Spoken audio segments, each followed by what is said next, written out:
Hello everybody. This is Pastor Chris. I'm coming to you live. Unfortunately, the video is not on right now, so I'm not sure what caused that. Normally the video is up and running, so gonna have to just do a live stream right now. This would be kind of more like a podcast, I guess. I'm not really sure what's going on with this, but anyway, I will try to figure out what's going on with the video as we talk and see if we can figure out what's going on. But this should be capturing the video. I don't know why it's not. So anyway, welcome to the program today. This is PC Studios. It's January the 7th. Again, I'm not really sure what's going on with my camera today. So I'm going to get on here and while we're talking and try to just kind of figure that out if I can as I'm talking with you. But anyway, so today we're talking about may the Lord be with you. It is, I spoke of this Sunday as we looked at things, and we started off this new year with the Star Trip. As we left the Advent, we are now talking about how the Lord needs to be with us into this new year. So first of all, Happy New Year to every single one of you out there. I appreciate you, those that come on the program, those that are with us, constantly. Thank you for being here. Thank you for being a part of this ministry. Thank you for supporting Lexington Park Baptist Church. And just it means the world to me that there are people that come on and do this. I know some of you come on after hours too. So thank you for being here with me today. Even though we don't have video today, we at least have audio. So we are looking at the wise men who came from afar as we looked at how they were there to seek the Lord. They were looking for the Lord's presence. They had heard of this incarnation. They had heard of this Messiah that would come. And they were curious, so they came, and they came from afar, and they found Christ. And so, anyway, finding Christ was a big deal, right? So, when they found Christ, they found him as a child. It would not have been a baby; he would have been in his infancy, most likely under the age of 2, because we're aware that King Herod would kill all the children in his region under the age of 2. So when we're here with this Magi, they came by faith. They came in this faith of the one that they were looking for.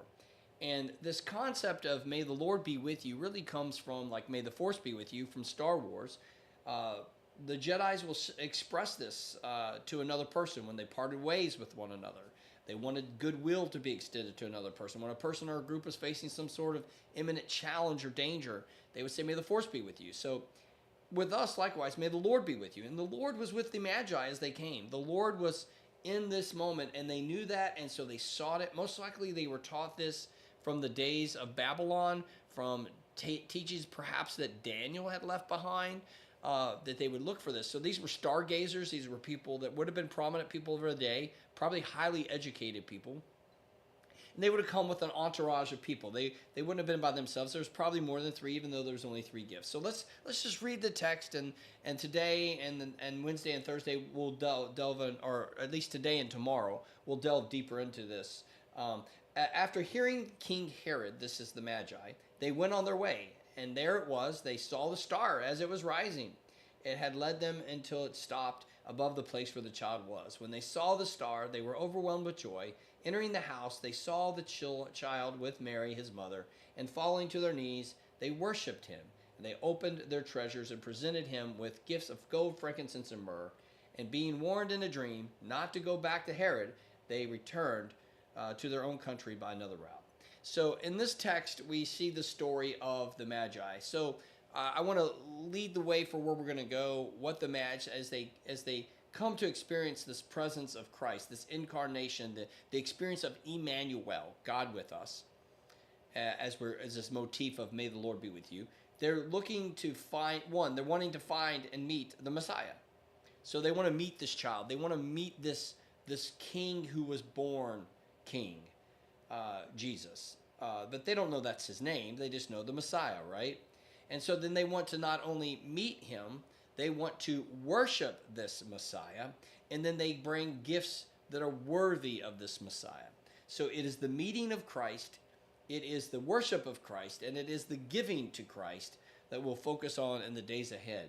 But whereas we're on this journey with the Magi, I want you to find that this star trip was to find this Messiah. That's what they were following the star for.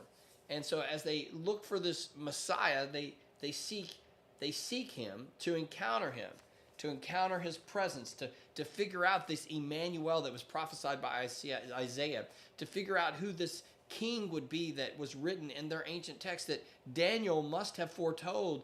I mean, this is the only evidence. Now, again, there's some assumptions here, right? That they're coming from that region of the world, and most likely somehow those words have gotten into secular hands. The only way we can explain that is through the exiles of God's people, most likely Daniel, because he was highly prolific. He wrote one of the books of the Bible in the Old Testament, and he was instrumental in prophetic statements of the possible return of Jesus, as Daniel has got some prophetic aspects to it, especially in times even. So here we are looking for maybe this one that Daniel had written of. And the Magi are looking for this King of Kings, this king that was born. This is why it infuriated Herod. Herod was the king. He didn't want to hear about this. And then go beyond kingship. You're talking, this is God himself. Emmanuel, God is with us. May the Lord be with you. So they're looking for this Emmanuel. And then, listen, our calling into this new year. Our calling into this new year. Epiphany is the first Sunday.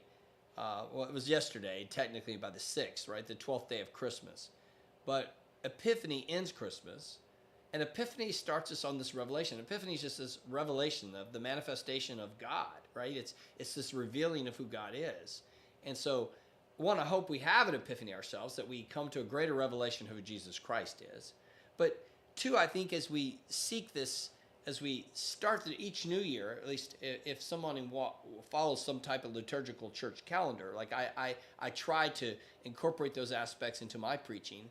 So I want to always preach somehow along the lines of Epiphany, about finding Christ, about this new year, about this new experience, about having God more in your life. May the Lord be with you, right? That kind of concept.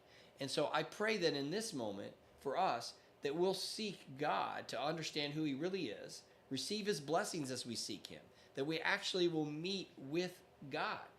And that, secondly, that we will worship God with more zeal this year.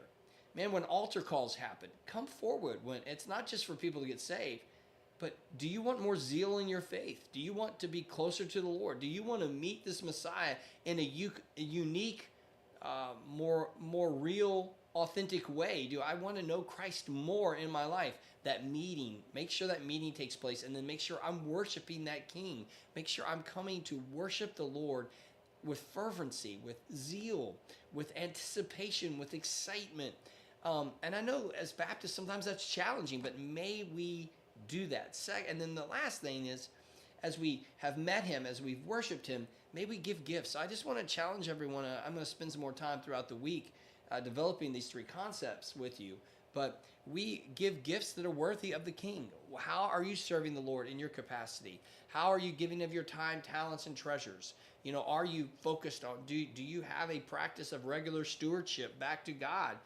Do you steward the things in your life well? How are you using the gifts God's given you? And then how do you give gifts to God that are worthy? Because these three magi and the entourage that were with them at least brought the three gifts that we have presented of gold, frankincense, and myrrh that are all fit for a king, fit for a priest, and fit for one who would be anointed at his death.